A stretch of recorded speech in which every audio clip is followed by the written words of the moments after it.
Hi everybody, Louise Plant here with my 144 topics, and this week's topic is all about what makes a great therapist. So I remember when I was studying years ago and I was doing remedial therapies, so it was a 2-year diploma course in body language, shiatsu, kinesiology, sports massage, that sort of stuff. But anyway, in the group there was maybe, 13 people or so, but there was probably only about 3 people that I'd ever want to touch me because I was very fussy about that. And I suppose having a life where people used to like touching me against my will, as I become more aware of my boundaries and put my boundaries in place, I became very mindful of and being selective about who it was that I wanted to touch me. But now, because I've been thinking about this week, and it's my topic of the week about, what's a good therapist. There are some people who have it, and I suppose that some people who don't, and, there are lots of healers out there, lots of therapists out there. Like this morning I picked up a magazine, I looked at it, and it was just, my God, there's just so many people, coaches wanting to help and to support and all the rest of it. And it's like, well, how do you choose?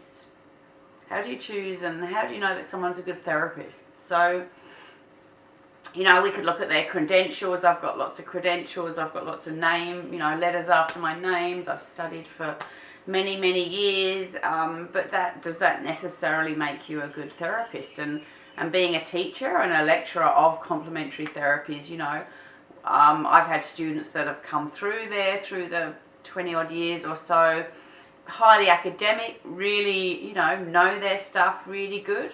But would I recommend them as therapists? No, I would not. So it's almost like, with a therapist, that there is almost like this holistic aspect of, what is good for them and what is not. So I've become aware that, as I have grown and evolved as a therapist, that, I'm looking back. So, I'm reflecting on where I was and where I've been. And I've been very aware that in the past, I've wanted to run in and to rescue people and to help them and to save them. And it's like you're running around saving the world. Whereas, I don't sort of have that attitude or that energy anymore. And how that tends to play out is, you have a client, you're sitting down, you're doing a counselling session or whatever it is that you're doing, you're chatting. And it's almost like I was aware that my energy in the past was sort of coming out and running over to another person. It's like, I'm here, take this, take this, take this. And one of the things that you do, one of the things that I learned as a therapist from a very early age is not to pick up other people's shit. So, when you're actually giving yourself to other people, you will pick up their stuff because you're not in your own space. So, yeah, I'm very mindful that I don't do that anymore. I'm very much observing the person. I'm there. And it creates a different scenario. So when it comes to a good therapist, there's 2 topics that I'm talking about here. The first one is presence, and the second one is about your intent and your belief as a therapist and passing that on to the client. So we're just going to start talking really about presence. So, now that I'm very mindful that I'm not out there saving people and I want to rescue them and help them, it's almost like now I'm in my own state of presence. And because I'm in that state of presence where I'm strong, I'm compact, I'm, my boundaries are in place, I'm in a good space, I am present. With that can bring a lot of benefits to the people that you see, because it makes you strong, it makes you grounded, it makes you present, it makes you understanding, it makes you in your own space. It makes you in a space where you want to be. You are comfortable in your own body. So, how can you be there helping some other person if you're not comfortable with your own life and your own shit? Because we've all got shit. We've all got the dark and the light. There's always that 2 sides to that. So I'm just going to talk a bit more about presence, and I have talked about presence before. Because, there's an exercise that I get people to do where I say, what is it that you're thinking? What is it that you're feeling or what you want? And people are like, blah, blah, blah, blah, blah, blah, blah, blah. And then when, you know, I teach them presence or I show them how to drop in, all of a sudden the clutter's gone, and it's just fine-tuned. So sorting out the chaff from the wheat is a saying that I use. So it almost like it clears all the fluff and we get to the core of what's going on. You know, we all know what it's like when we can be in a supermarket or someone's serving us and we're going up to the checkout and the person's on the phone, or we're trying to get a sales assistant to help us. They're on the phone, and, you know, and especially if one of your love languages is, you know, quality time, like, you know, quality time, you know, people can get really annoyed by someone being very distracted. So the thing about being present is that you are suddenly present. You are there.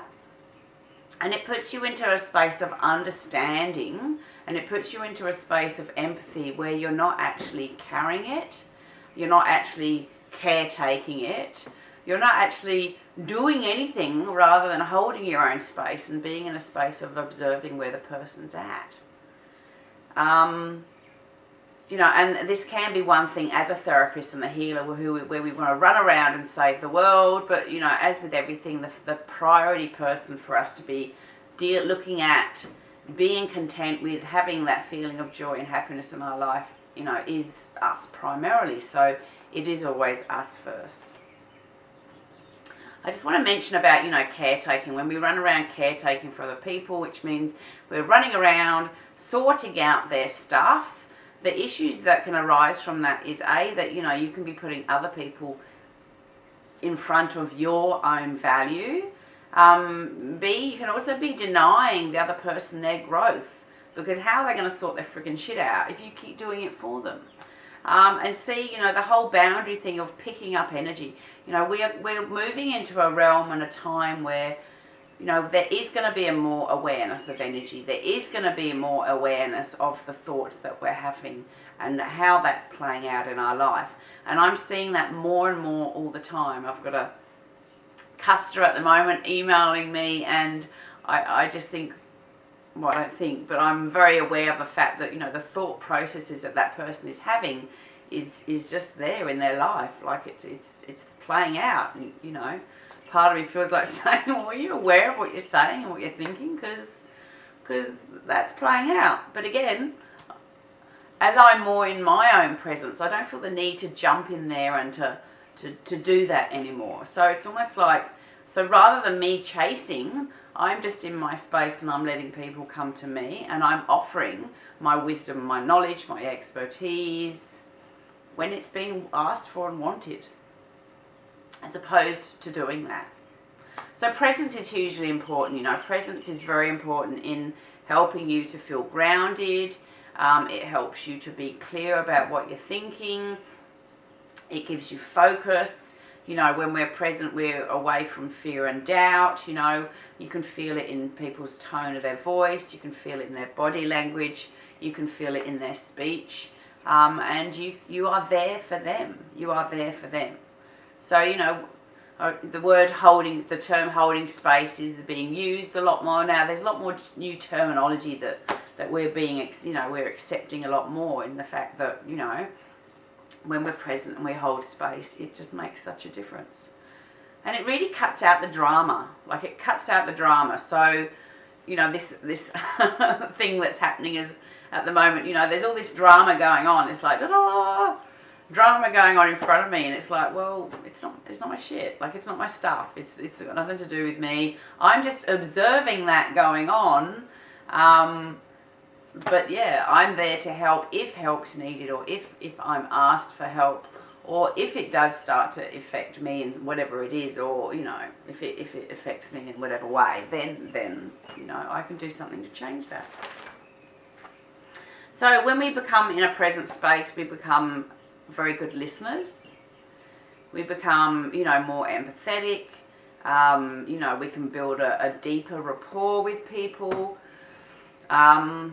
So yeah, just the power of presence as a therapist is really hugely important. So if you are a therapist and you want to practice presence and you don't understand what it is, by all means let me know. I'm a healer of healers, by the way. Yeah, because it's such a powerful practice. So the second point that I was going to make about, the two things that I would feel as being very important as a therapist is presence, but also intent and belief. So I'm just going to say one more thing because it's popped into my head about presence.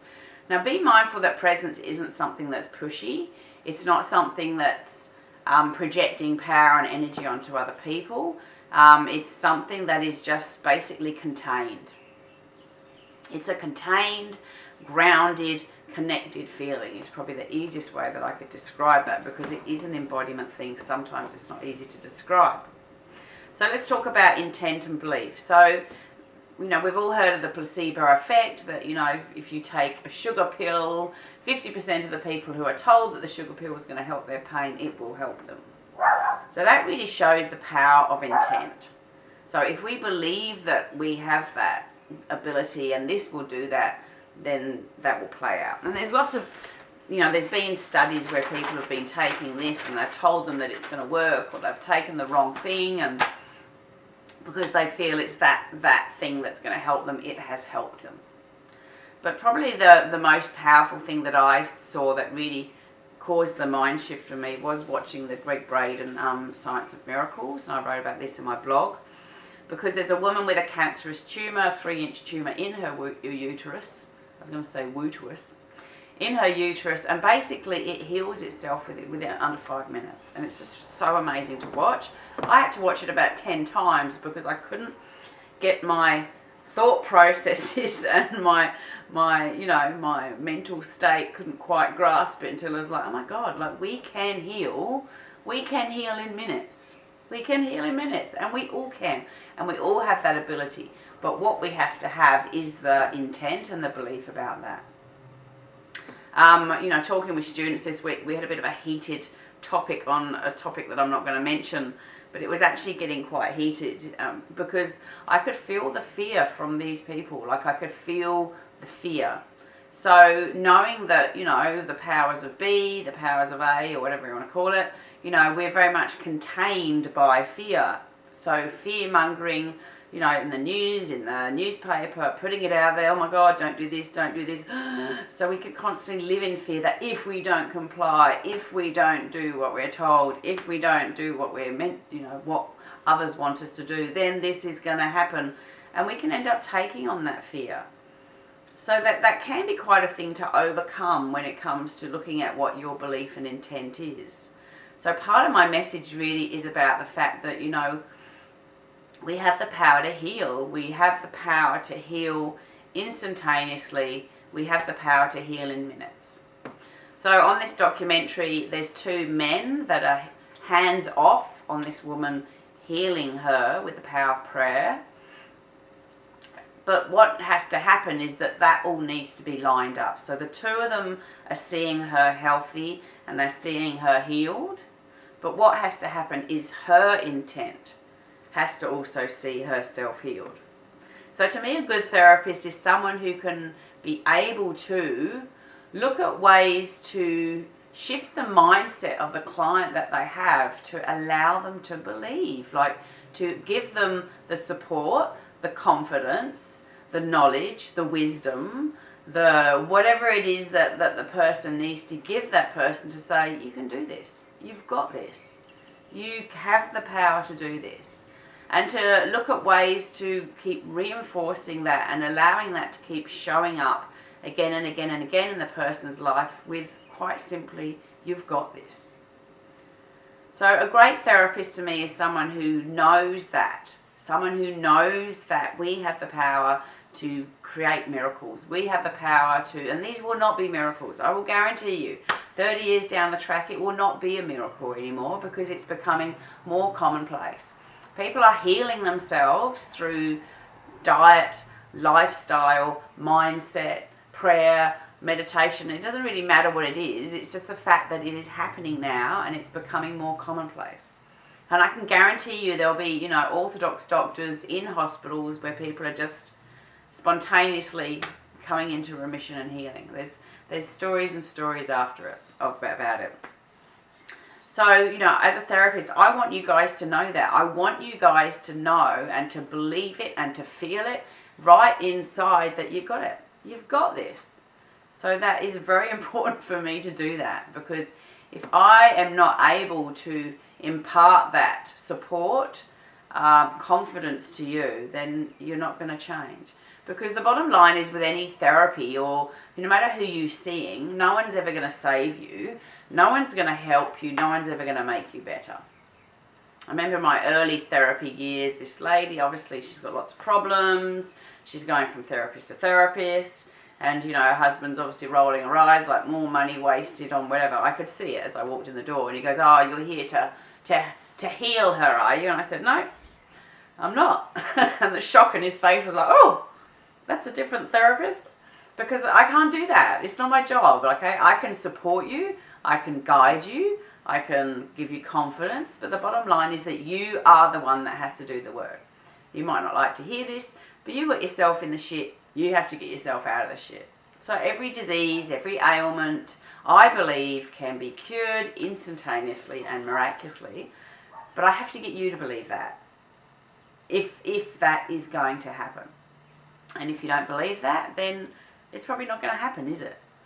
So the reason I always end all my talks with seeing you in health and happiness is because I see that for everybody. I know that can happen. I know that we use minimal amounts of our brain power, and I know that we use minimal amounts of our DNA. So once we start switching that on and going, "Oh, okay, we're only using 5% of our DNA," once we start using 30%, we will heal instantaneously. We will levitate. We will do all the things that we see the superpowers having the ability to do. So, yeah, presence is really important. You want someone who is there. Many of us go to the doctor, we're in there 10 minutes, blah, blah, blah. You tell your little 5-minute story, gives you a script, and off you go. So, you want to be having therapists who are there. Present, understanding, listening. No judgment, no criticism, just accepting you for what you are. And when you're in a present state, you do that. You go, "Oh, well, that's just them. That's just them living their life, doing what they're doing. And they're here with me, wanting some support and help." So the other thing I might just add, probably with the intent and belief side of things, if someone feels that they are the only one, the chosen one, then I would be pretty wary of that as well. Because everyone has their own gifts, everyone has their own abilities, and for you out there looking at a therapist, just go where your gut feeling goes. Go where the intuition guides you. Go to a place where you're like, "Oh, that person keeps popping up," or there's something that they're saying that's really resonating with me, because that is your inner guidance, and that's your inner guidance saying, maybe go check that out. Check that out, because the more you exercise that, the more it will grow. As I've said before, it's just a muscle. We don't use it very much, but the more we can actually exercise it, the stronger and stronger it becomes. So that's really it for my topic this week. Know that it's okay to go and have therapy. I love therapy. I don't really foresee that I have any major issues in my life, but if I can learn something from somebody who is specialising in a field, if I can speed up the process of what it is that I want to achieve, if I can give myself a space of a nurturing, supporting, loving environment, then that's going to benefit me. It's really hugely beneficial to have therapy. There's nothing wrong with you. There's nothing broken, but to be working with someone who is there, is present, believes in you, wants the best for you, is holding your hand and supporting you through the process, great, bring it on. They're guaranteed to get some changes and some good things happening with that. Okay, so I think that's me for the week. So yeah, if you want to find out more or work with me, let me know.